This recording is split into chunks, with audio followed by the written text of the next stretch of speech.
Hi you guys, welcome to my channel.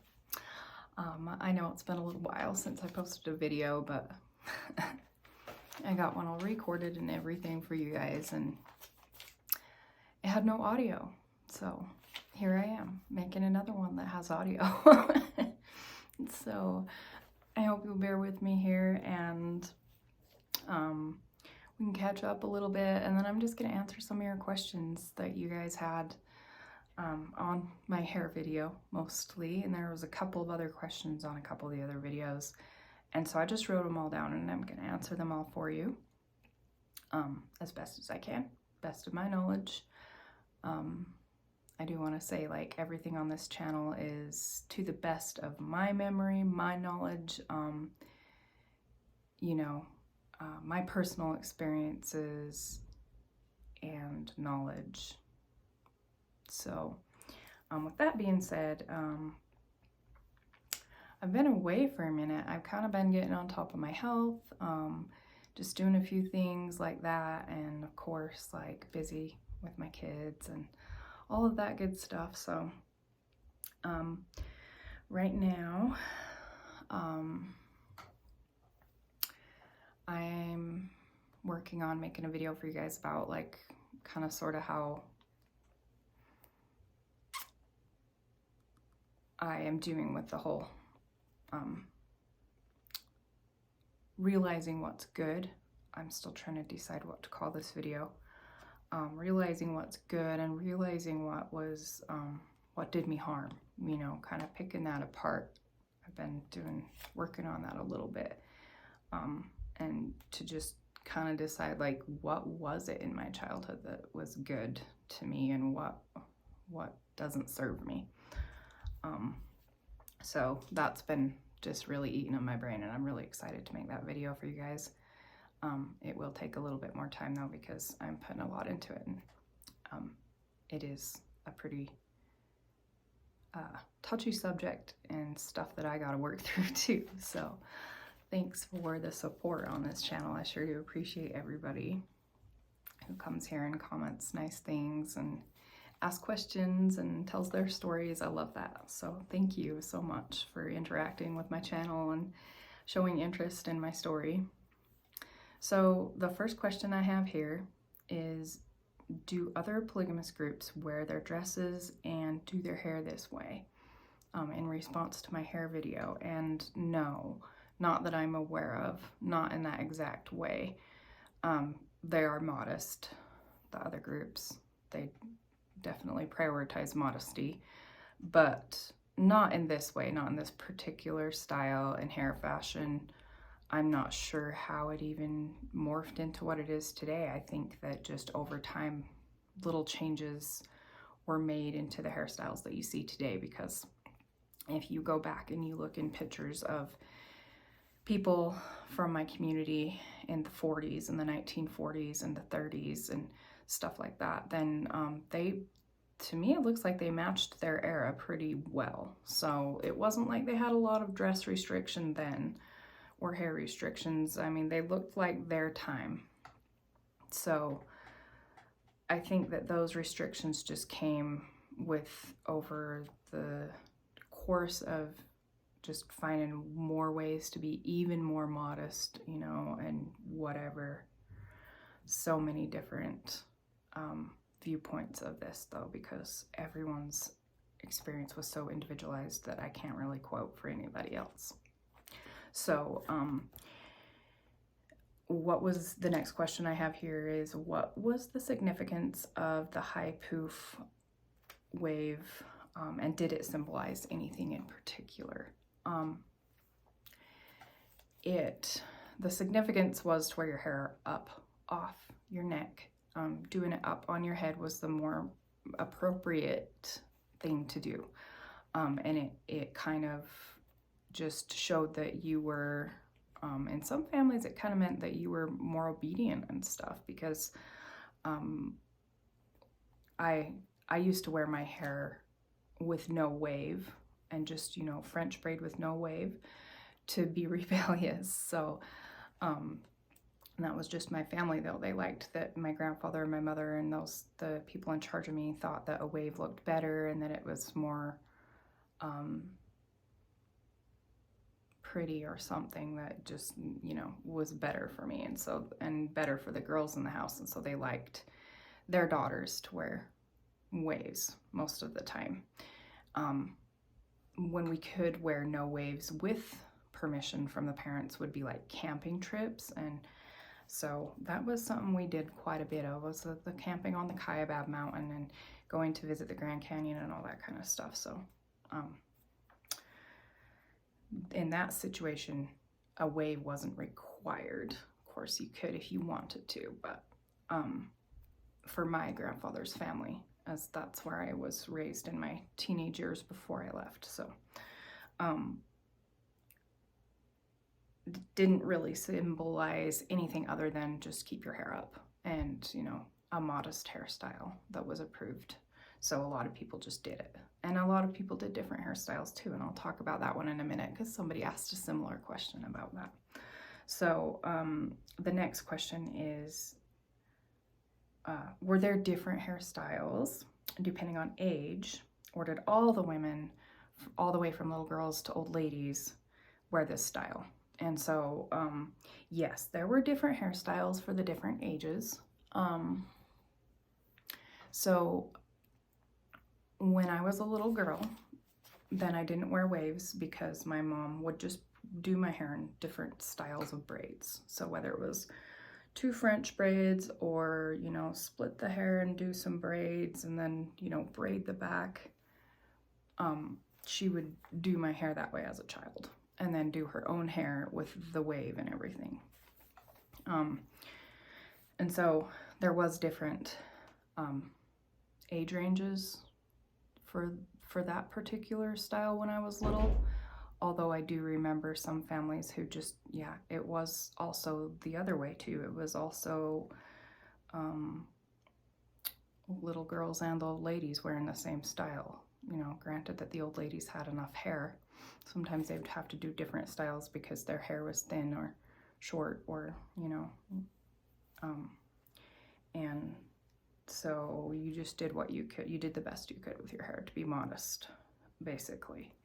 And some families did require all the way from the little girls to the old ladies to wear their hair up like that in some form of wave and do on the back of their head, whether it was a French braid or some other kind of braid.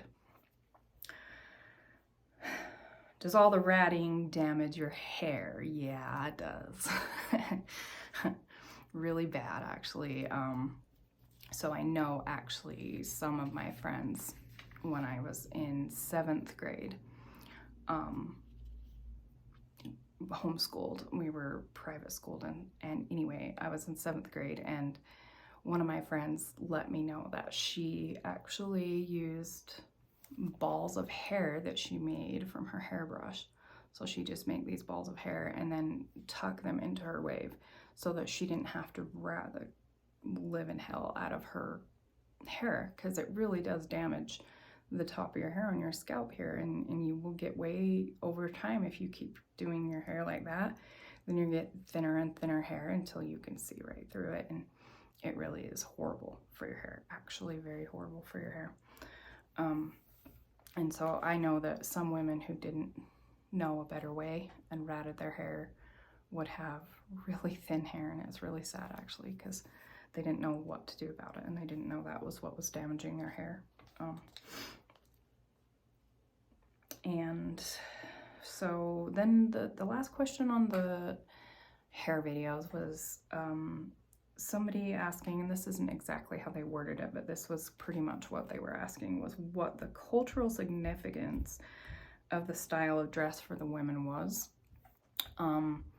And just heavy on the modesty. No curves showing. As time went on, it became much worse to show any type of body form through your clothes, and so the baggier the better, or not really baggy, but just like the least form-fitting the better. So it was just to keep covered up, and because also in the teachings there are certain beliefs that were taught in certain books that were talking about keeping your hair long to wash your husband's feet for like a holy ceremony. And that was one of the reasons you kept your hair up, is because keeping your hair up can help it grow long. And so that would be one of the reasons. Let's see if I can think of it else.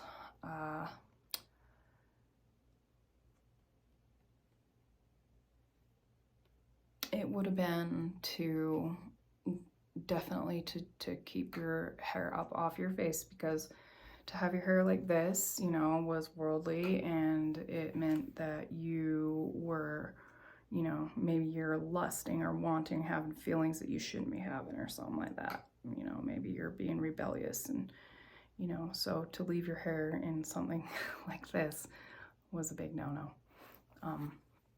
And so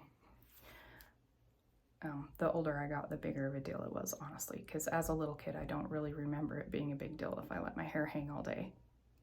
But, you know, then again, I was a kid in the house with my mom.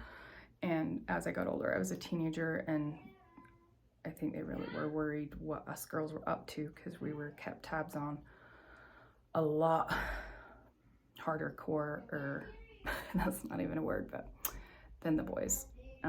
Just watched a lot closer than the boys in a lot of regards, for obvious reasons. Fucking leaders.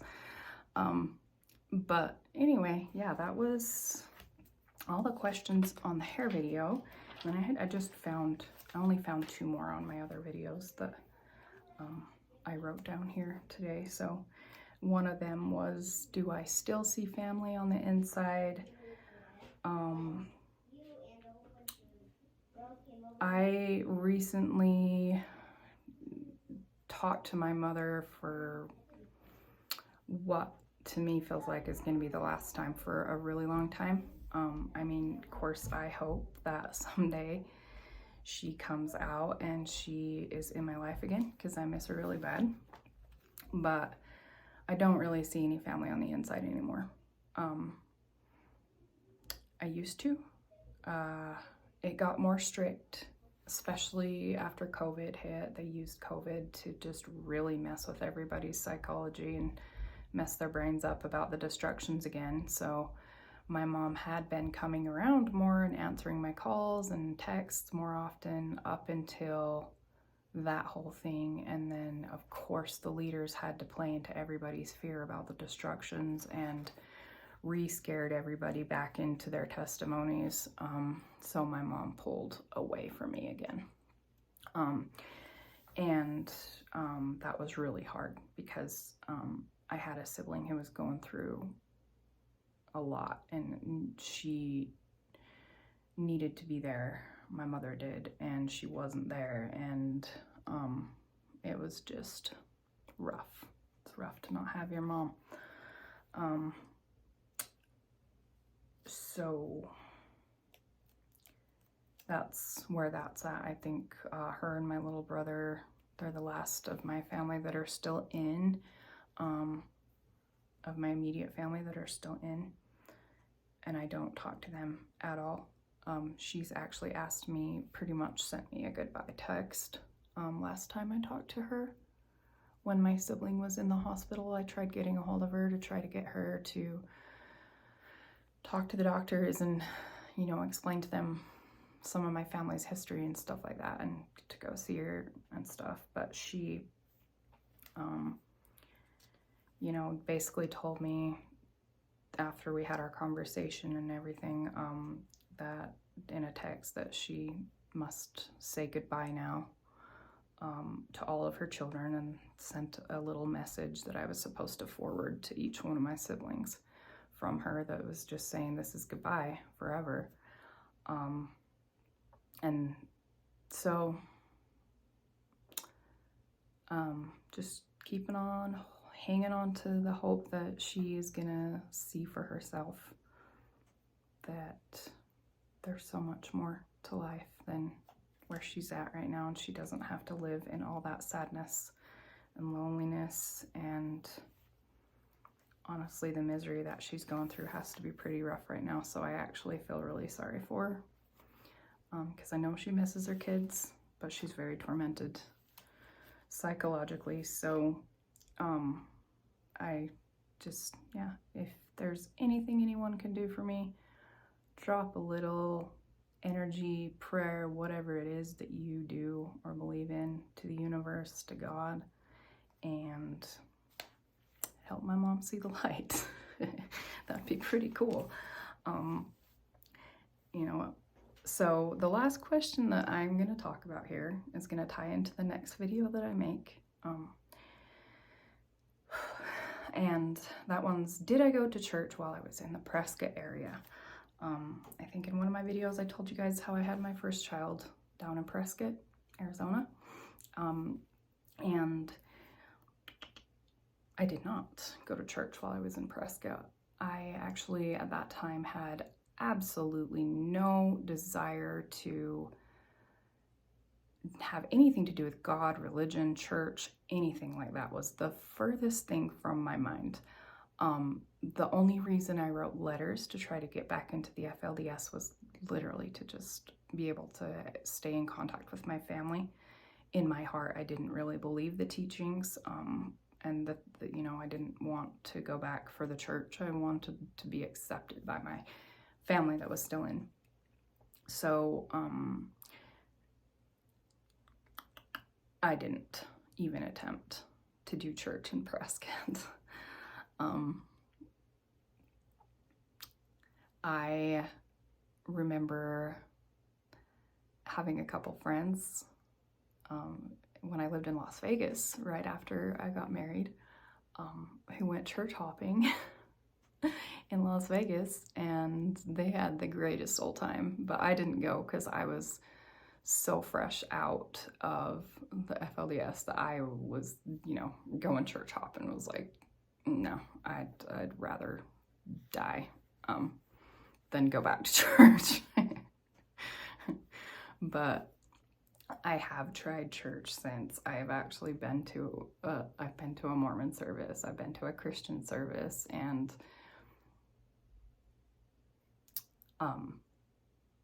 organized religion just isn't for me. I